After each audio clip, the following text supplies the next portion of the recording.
পুরুষ মানুষ উন্নতি করলে বলা হয় মায়ের দোয়া, আর অবনতি করলে বলা হয় এটা বউয়ের দোষ। এরকম যে কোনো কিছুতে যারা বউয়ের দোষ বলে এদেরকে আল্লাহ কিয়ামতে একটা প্রশ্ন করতে পারে। এটা জরুরি একটা বিষয়, মনে রাখবেন। আমাদের সমাজে এই টেন্ডেন্সিটা রয়েছে, একটা ছেলে ভালো করছে তখন বলে যে এটা তার মায়ের দোয়া বা বাবার দোয়ার জন্য, আত্মীয় স্বজনের দোয়ার জন্য এটা হয়েছে।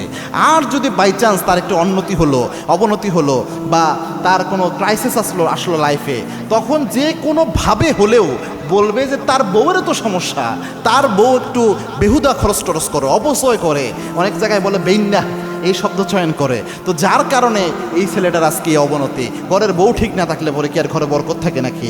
এটা মারাত্মক একটা তিক্ত জিনিস, যদিও তিক্ত তবু এটা বাস্তব একটা জিনিস। এই কাজটা যারা করে, এরকম যে কোনো কিছুতে একজনকে দোষারোপ করে বিনা অপরাধে আত্মীয় স্বজনরা, এদেরকে কিয়ামতের দিন আল্লাহ রাব্বুল আলামিন দাঁড় করাবেন।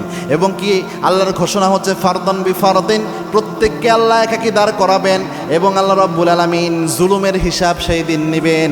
যারা জুলুম করে, আর জুলমু জুলমাতুন ইয়াউমাল কিয়ামা, জালেমদের জন্য কিয়ামতটা আল্লাহ অন্ধকার বানায়া দিবেন। প্রত্যেক জালেম যে যতটুকু জুলুম করেছে, এরকম কথা বলে কোনো মেয়েকে, কোনো ছেলের বউকে যদি কেউ জুলুম করে, এটার জন্য in the day of judgement আল্লাহ রাব্বুল আলামিন তাকে আসামির কাঠগড়ায় দাঁড় করাবেন। যতক্ষণ জুলুমের বিচার হবে না, কেউ এক পা নাড়াতে পারবে না। আবার কোনো ছেলের বউ যদি কোনো শাশুড়ির উপর জুলুম করে, কোনো হাজব্যান্ডের উপর জুলুম করে, এটার জন্য কিয়ামতের দিন আল্লাহ রাব্বুল আলামিন তাকে আসামি বানাবেন।